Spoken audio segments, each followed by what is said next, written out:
ဟေချင်းဟာကောင်မလေးချောချောလေးတယောက်နဲ့လမ်းတူရှောက်နေတဲ့ဒူစစ်ကိုမြင်လိုက်ရတာကြောင့်သူမကတဝင်းတိုသွားခဲ့ရပါတယ်။ညနေရောက်လို့ရက်ကွက်ထဲကလူတွေနဲ့အစည်းအဝေးလုပ်တဲ့အခါမှာတော့သူမကဒူစစ်နားမှာမထိုင်တော့ပါဘူး။မြို့နယ်အုပ်ချုပ်ရေးမှူးကတော့အစည်းအဝေးမှာနှစ်တိုင်းလာနေကြမြို့သားတွေရဲ့တချင်းဆိုပြိုင်ပွဲအကြောင်းကိုကြေညာလိုက်ပါတော့တယ်။စုချေးရလည်းများတာဖြစ်တာမို့လို့မြို့သားတွေအကုန်လုံးကရင်ခုန်သွားခဲ့ရတာပေါ့။အစည်းအဝေးပြီးတဲ့အခါမှာလည်းဟေချင်းက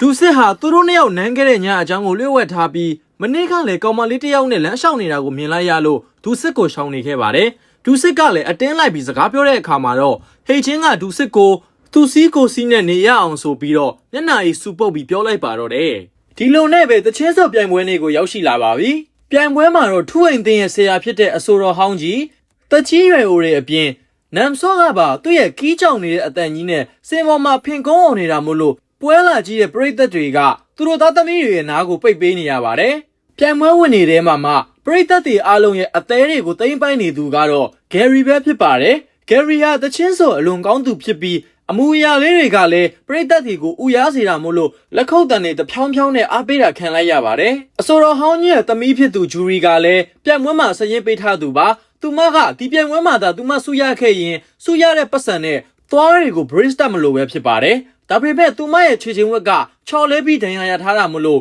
ဟေချင်းနဲ့ဒူစစ်ကသူမကိုမပြိုင်တော့ဖို့ပြောပေမဲ့သူမကတော့သွား brace ကိုတက်ချင်နေတာကြောင့်မို့လို့မရရအောင်ကိုစင်ပေါ်တက်သွားပါတယ်။လှကျင်လွန်းနဲ့မမဂျူရီကတော့နာကျင်မှုကိုအန်တူရင်စင်ပေါ်မှာတက်နိုင်တဲ့လောက်တယောက်တည်းဖျော်ဖြေပေးနေပါတယ်။ဒါကိုမြင်တဲ့အခါမှာတော့မနေနိုင်တော့ပဲဒူစစ်နဲ့ဟေချင်းဟာခုံတလုံးကိုယူကစင်ပေါ်တက်လာခဲ့ပြီးဂျူရီကိုထိုင်းပြီးတချင်းဆိုခိုင်းကသူတို့နှစ်ယောက်ကတော့ဘေးကနေဖျော်ဖြေပေးပါတယ်။အကာလည်းမတိုက်ထားတာမို့နှစ်ယောက်လုံးဟာကကျင်တလူတွေကနေပေမဲ့လေဂျူရီအတွက်ကိုအကောင်းဆုံးစူးစမ်းပေးကြရှာပါတယ်။ဒါကိုလည်းမြို့သူမြို့သားတွေကသိတာမို့လို့သူတို့ကိုအကုန်လုံးကဝိုင်းပြီးအားပေးကြတာပေါ့။ဂျူရီတို့အဖွဲ့ကတော့ပထမစုကိုသူတို့ရနေပြီဆိုပြီးတွေးနေတော့မှာပဲ။စင်မော်ကလည်းနတ်သမီးသမ ချုံမြတဲ့အတန်လေးကထွက်ပေါ်လာခဲ့ပါတော့တယ်။ဒါကတော့တခြားသူမဟုတ်ပါဘူး။ဘိုရာလေးပဲဖြစ်ပါတယ်။ဘိုရာလေးဟာလူလေးရလည်းချစ်ဖို့ကောင်းတယ်လို့အတန်လေးကလည်းနတ်သမီးလေးလိုပါပဲ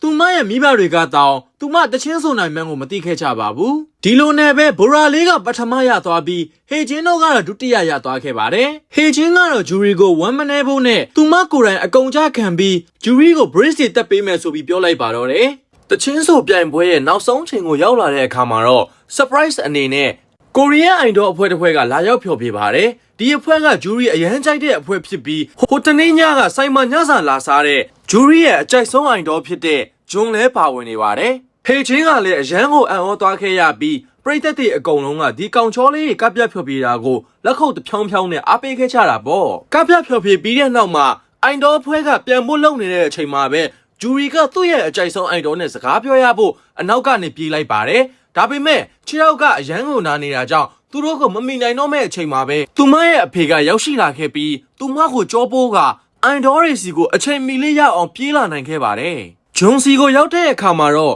ဂျွန်ကသူမကိုမှတ်မိနေပါတယ်ဘာလို့လဲဆိုတော့သူဟိုတနေ့ညတုန်းကညစာလာစားတုန်းကဟင်းပွဲလာချပေးတဲ့ကောင်မလေးဖြစ်ပြီးသူမရဲ့သွားမညီတဲ့အပြုံးလေးတွေကြောင့်မှတ်မိနေရလို့ဆိုပါတယ်ဒီစကားကိုကြားလိုက်ရတဲ့အချိန်မှာပဲဂျူရီဟာသွားတယ်မညီလို့မပြုံးရဲဘူးဆိုတဲ့သူမရဲ့ရှက်တဲ့စိတ်ကိုမေ့ပစ်ခါသူ့အိုင်တော့သူ့ကိုမမိစေနေတဲ့အပြုံးလေးဆိုပြီးသူမရဲ့သွားကို bridge တက်ဖို့ကိစ္စကိုရပ်တန့်ဖို့ဆုံးဖြတ်လိုက်ခဲ့ပါတော့တယ်ဒူစစ်နဲ့ဟေချင်းတို့ကလည်းစင်ပေါ်မှာတူတူကားခဲ့ရတဲ့အတွက်ပိုရင်းနှီးသွားကြပြီးတယောက်နဲ့တယောက်စကားအပြန်အလှန်လေးတွေပြောကစိတ်ကန်းစေးကနေမီရှူမီပန်းဖောက်တာကိုနှစ်ယောက်သားရက်ကြည့်နေကြပါတယ်အဲ့ဒီအချိန်မှာပဲဒူစစ်ကိုလူတယောက်ကဝင်တိုက်မိသွားတာမို့ဒူစစ်ကရေထဲကိုပြုတ်ကျတော့မဲ့အချိန်မှာလူတယောက်ကသူ့ကိုလှမ်းဖမ်းလိုက်ပါတယ်အဲ့ဒီလူကတော့တခြားလူမဟုတ်ပါဘူးဒူစစ်ဟိုနေ့ကအသေးရခဲ့တဲ့မိတ်ဆွေအသေးစီသူလွင်တစ်ဖြစ်လဲ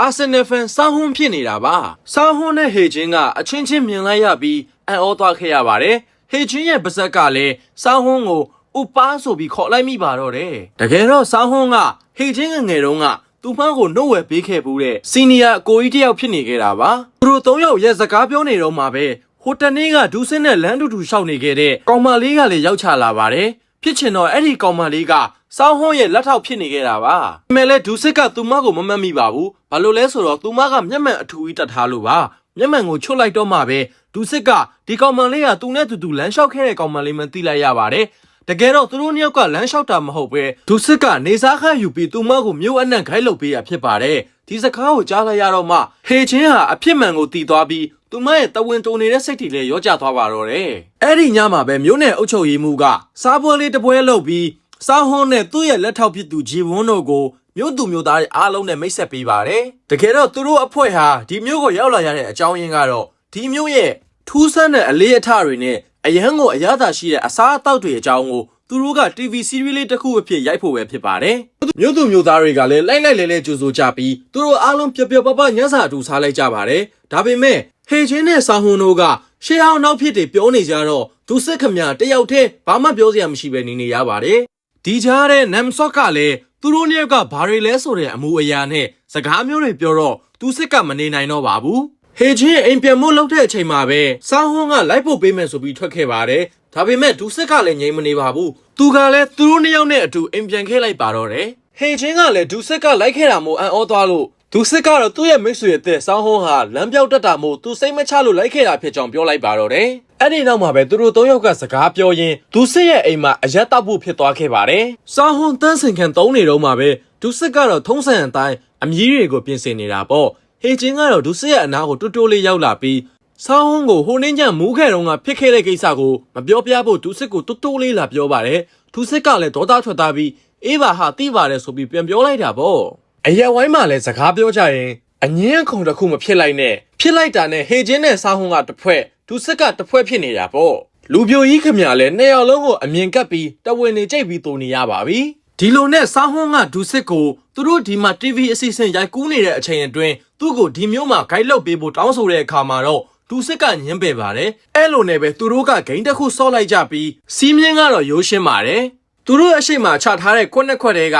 တစ်ခွက်ကကော်ဖီဖြစ်ပြီးတစ်ခွက်ကတော့ပဲငံပြာရည်ဖြစ်ပါတယ်ဒါပေမဲ့နှစ်ခွက်လုံးကိုအနက်နဲ့ဆုံးဖြတ်လို့မရအောင်လုပ်ထားပါတယ်နှစ်ယောက်လုံးကကိုယ့်ရဲ့ခွက်ကိုစီကိုရွေးပြီးတောက်ကြရမှာပါပဲငံပြာရည်ခွက်ကိုတောက်မိတဲ့သူကတော့ရှုံးတာပေါ့စာဟွန်းရွေးပြီးတောက်လိုက်တဲ့ခွက်ဟာပဲငံပြာရည်ခွက်ကြီးဖြစ်နေခဲ့ပါတယ်ဒါပေမဲ့စာဟွန်းကတော့အဲ့လောက်ငန်းကျွတ်နေတဲ့ပဲငံပြာရည်တွေကိုကော်ဖီလိုဟန်ဆောင်ပြီးအကုန်လုံးကိုတောက်ပစ်လိုက်ရကနေပြီးတော့ဒုစစ်ကိုသူ့ရဲ့အဖွဲထဲမှာခေါ်လာနိုင်ခဲ့ပါတော့တယ်ဒီလိုနဲ့အရက်ဆက်တောက်လိုက်ဂိမ်းနေဆက်စော်လိုက်ကြရင်အကုန်လုံးကမှောက်သွားခဲ့ပါတော့တယ်ဆောင်းဝန်းကလည်းအခန်းထဲမှာပဲအိပ်ပျော်သွားပြီးဟေချင်းကတော့အသိရှိနေသေးတဲ့အတွက်ဒုစစ်ကိုတွဲပြီးတော့သူ့ရဲ့အခန်းထဲကိုလိုက်ဖို့ခဲ့ပါတယ်သူမကိုယ်တိုင်ကလည်းအိမ်မပြန်နိုင်တော့တဲ့အတွက်အခန်းထဲကတနေရာမှာပဲခွေလေးအိတ်လိုက်တော့တာပေါ့မနှက်ရောက်လို့အားလုံးနိုးလာတဲ့အခါမှာတော့ဟေချင်းနဲ့စာဟွန်တို့ကဒုစစ်ရဲ့အိမ်ထဲကနေထွက်လာပါတယ်ဒါကိုမြင်လိုက်သူကတော့တခြားသူမဟုတ်ဘဲအားလုံးထင်နေကြတဲ့အတိုင်းနမ်ဆော်ပဲဖြစ်ပါတယ်နမ်ဆော့ကသူတို့နဲ့ရောက်စကားပြောတာကို